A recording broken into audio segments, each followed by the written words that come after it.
G'day and welcome. I'm Stuart, this is Scrounger's Workshop.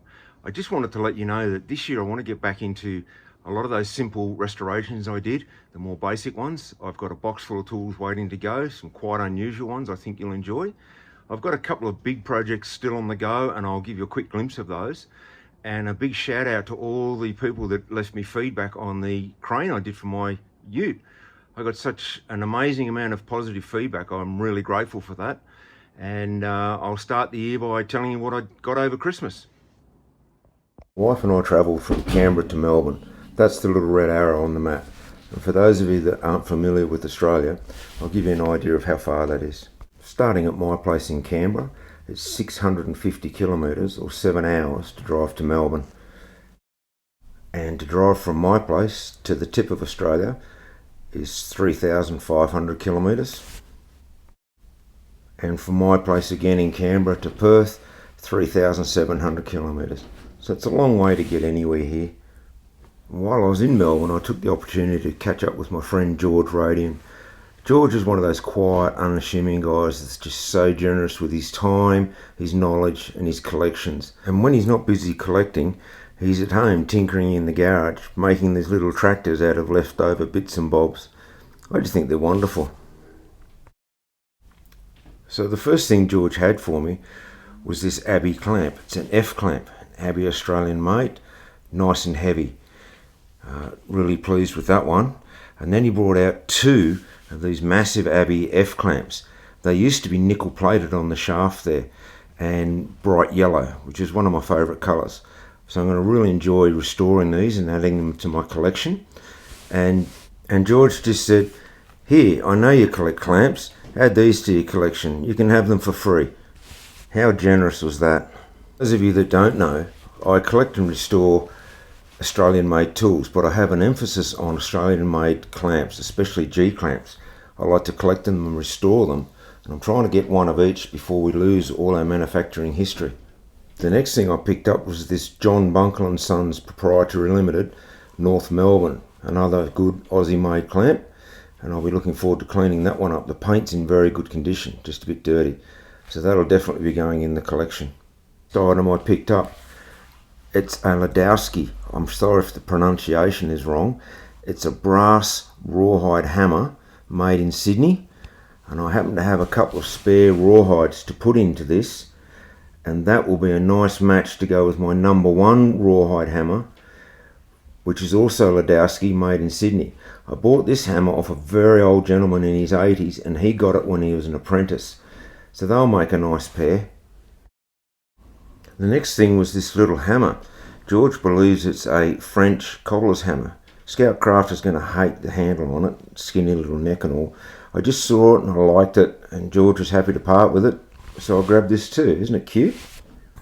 Next thing, George offered me this True Temper rocket hatchet. He's got a whole collection of these hatchets and hammers, but this is unlike anything you're going to have in the States because this one is actually stamped with Cyclone, and that's an Australian company. At first I thought this would have been made here under license by Cyclone, as they have a habit of doing that with other tools, but now I'm thinking it would have been made in the US, brought over here and stamped with the Cyclone logo and sold under the Cyclone brand, whereas this Braids hatchet was actually made by Cyclone in Australia but under license from Braids in the UK. Very nice hatchet though, I love it. One thing I could really use your help with, does anyone know how if these rubber handles come off? I'd like to get it off so I can re-nickel plate this original steel shaft. So any info you can supply on that would be very useful, please. Otherwise, it's in really good condition. It'll clean up so nicely. That'll be another tool to add to the collection. For the Dawn fans, next was this little 50mm Dawnette vise. And like every other Dawn collector in Australia, I'm also building up a set of the Dawn vices. So this one will be getting the treatment and added to the set. It's a very nice little vise in very good condition.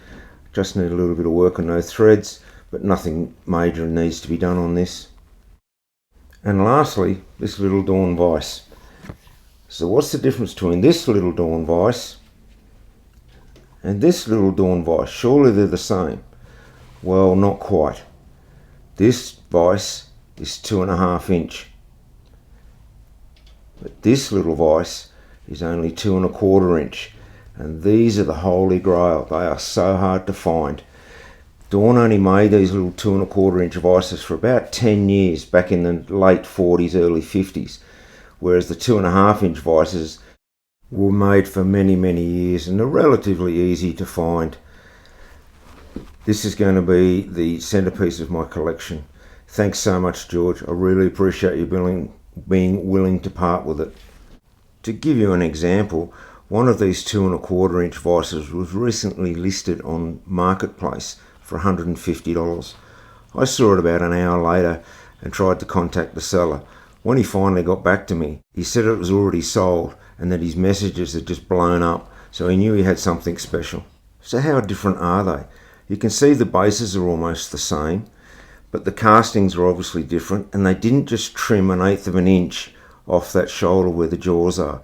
That is actually a smaller casting, so they are definitely different.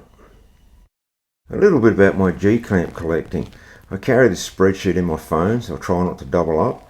And here's another example of Cyclone Australia licensing a product. This is actually a Swedish barcode clamp that Cyclone Australia made. And this is what I call restored. I don't like to make them look new. I just like to clean the paint and polish up the bare metal pieces. This was a 2-door clamp that my friend Keith gave to me in very sad condition. This is what it was like when I got it. It's been welded back together again. And this is what it was like when it was finished. Again, not back to looking new. I'd be happy to know what you think. Should I repaint them as well, or leave them as is? This F-clamp had seen better days, but a few hours work and I think it came out pretty good. As for some of those bigger projects I've got on the go, find out if buying a cheap whacker packet was worthwhile. As soon as I saw this slurry mixer at the junk shop, I knew I wanted to get it and rebuild it and convert it into a sand mulling machine for use with my casting sand. That's another project on the go. Also over the break, I saw these metal drawers being given away free on the marketplace, so I saw the potential and grabbed them. They did have this big rib running down the middle, but I really wanted them. I thought they'd be very good. So a few hours sanding and a coat of paint close to the original colour, put them on wheels, and I was just about set to go. To set about removing that centre rib down the middle. I took those out with a grinder and I was left with a reasonably flat base, so I used some scrap aluminium sheets just to make a draw liner and give the base a little bit more stability now. They went in quite well.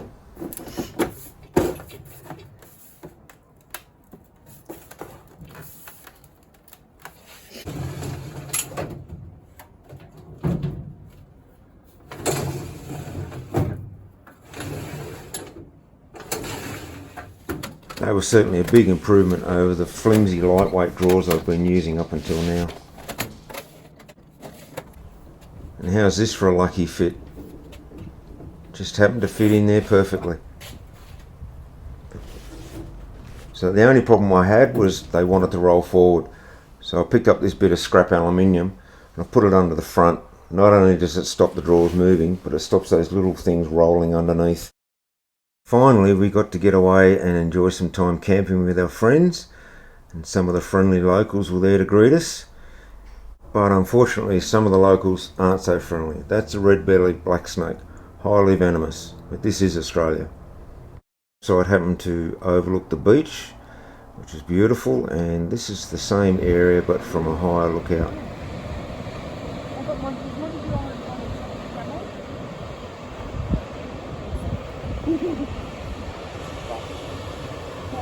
Maybe it might not be Montague Island, it might be another island. It's an island off the coast. Yes. And that's off Eden. Some of the other locals that want to come in for a look are the goannas. This one's about 4.5 feet or 1.5 meters, and they'll generally leave you alone if you leave them alone. They're not poisonous, but they will give you a nasty bite that will probably get infected. They're always hunting around for food, so you've got to leave your campsite clean.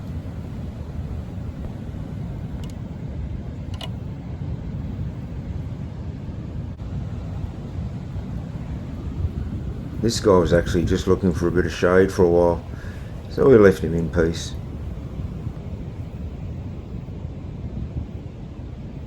Seems quite happy there. This was another one that was sitting in the shade under my van. Don't worry about my solar panels, mate, just walk over him. Look at the way he walks, cocky as. Only half a tail, so we called him Stumpy.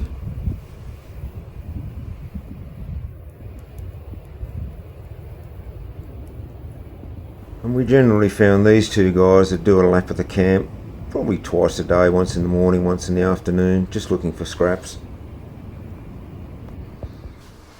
And this little guy's not a kangaroo, he's actually a black wallaby or a swamp wallaby. He seemed to be on his own all the time. Mixed with the kangaroos quite well though.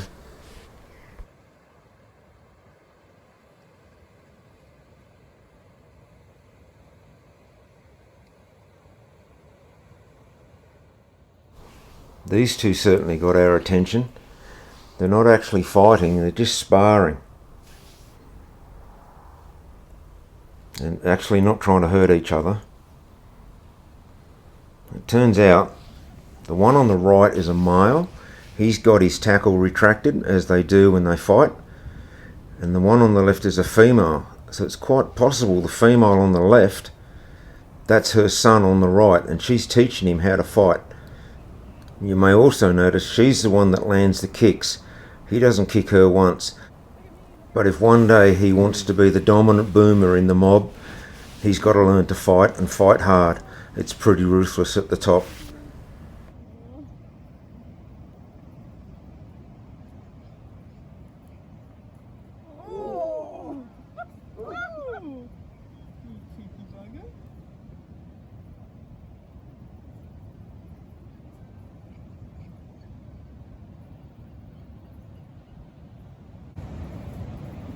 See here what happens. You see Mum jump up and take her weight with the tail while she sinks both feet into his ribs. Here she does it again, but this time it's a push straight to the stomach with both feet. Now could you imagine that happening with a roo maybe twice the size and 3-inch long claws?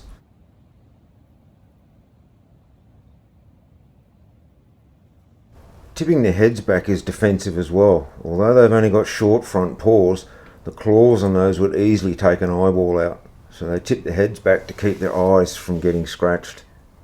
These two kept this up for about half an hour or so, and they took regular breaks in between spars, and then when they were finished they just went about their day grazing again like nothing had happened.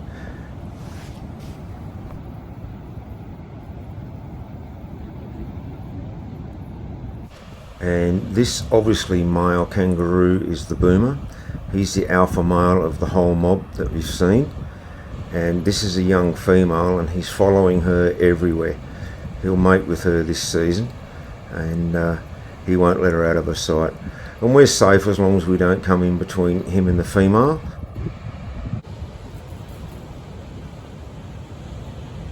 And this may well be the male that that younger fella has to defeat if he wants to become the alpha male. I certainly wouldn't like to get in the way of this bloke when he's angry though. Look at the claws on those bottom feet. He'd open you up like a can opener. So how was that? Did you enjoy that? I hope the wildlife documentary wasn't too long. I just thought you might like to see my part of the world. I always enjoy seeing other people's parts of the world. So that's it for now, and I'm going to go and restore those two vices my friend George hooked me up with. Hopefully you'll enjoy watching those get restored. Cheers for now. Thanks.